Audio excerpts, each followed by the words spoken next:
Farmall Tractor, International, McCormick.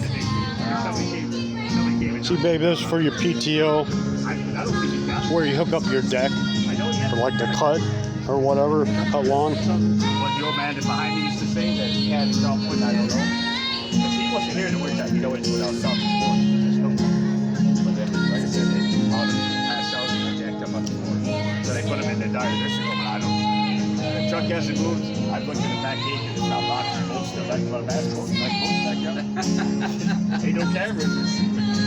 It's easy to open. It slides right open. It's gotta get a lot more traction to pull it out. You okay, baby? Yeah. You don't have a picture of the weeds in there. No. I was just looking for a picture of the tall weeds. That's Let's see what happens.